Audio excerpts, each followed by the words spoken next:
How we doing, everybody? Got a little bit of a truck update for you, as well as a 4x4 conversion update. First thing is that last Saturday I did my oil change, as well as I greased up the front end, checked all the fluids, topped up the washer fluid, just checked everything out. Everything checked out just fine. And if you notice, I've got some different tires on the truck now. We're running these guys for the summer. They came off of my parts donor truck. They are, well, in the rear we've got some Toyo Open Country all-terrains, 265, 75, 15. And up front we have some Federal Coragia ATs, and they are 31 10.5 15s. Now, the 31 10.5 15 is, I believe it's like 0.3 inches larger than a 265. I'm not concerned about it, because I'm going to be probably just rerunning these guys in the summer.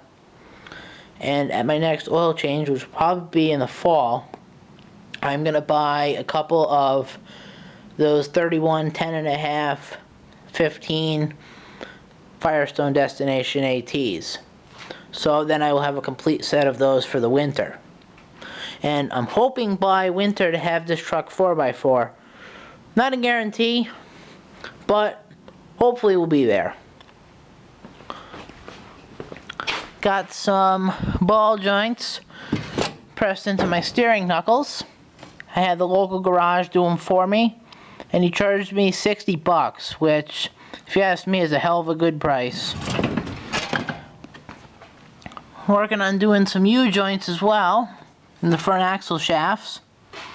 Now, this is the passenger axle shaft, and when I was pressing the old U-joint out, I actually bent the yoke a little bit. I was able to straighten the yoke out and get the U-joint pressed in, or get the U-joint in.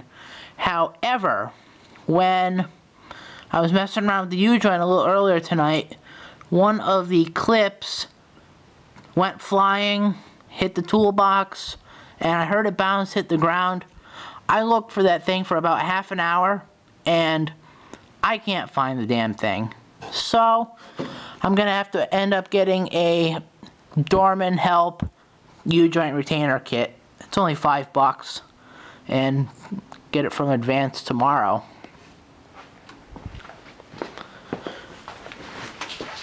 I also now have pretty much a complete transfer case shifter.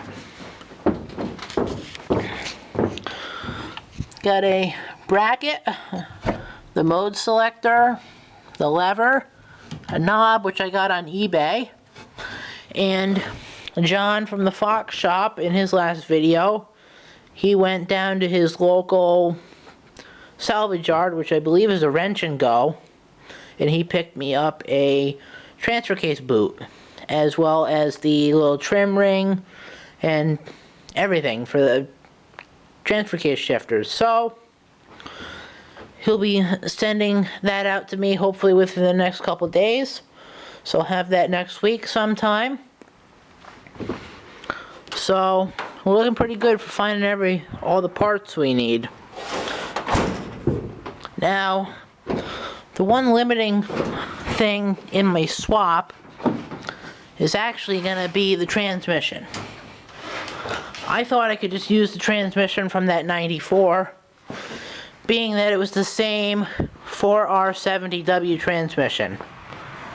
It turns out that in 1996, they changed the torque converter clutch solenoid resistance value, as well as they changed the valve body around completely. So, as this truck, like I said, it's got a lock-up torque converter, and the solenoid resistance is different, I won't be able to use the transmission. However, I did call up a couple of local junkyards and I did find one. So I'll be able to get that and it'll go right in. And the truck that's coming out of actually was built 2 months after my truck, so it'll definitely work, which would be awesome. Now, the transmission is going to set me back $400. However, I've been working on selling some parts off of that donor truck. Actually, last Saturday I sold the rear gas tank and the front fenders for a total of $100. And the kid who I bought this truck from, he's going to buy the rest of the donor from me for $300 in a couple weeks. So, that'll be awesome. So, on Saturday coming up, hoping to get the U-joints finished up, as well as getting all of the parts taken out of that donor truck that I need. I'm also going to take out just a couple of additional parts that I could try to sell. Going to try to sell the front gas tank as well as the electric shift transfer case. I can probably get a couple bucks for that. I do know it's a good working transfer case. So, sorry if this video is getting kind of long-winded. However, that's what's going on. And that's what's going on with the 4x4 conversion. It's going to be quite a large project. However, I think it's going to be worth it in the end. So, thanks for watching, guys. Bye.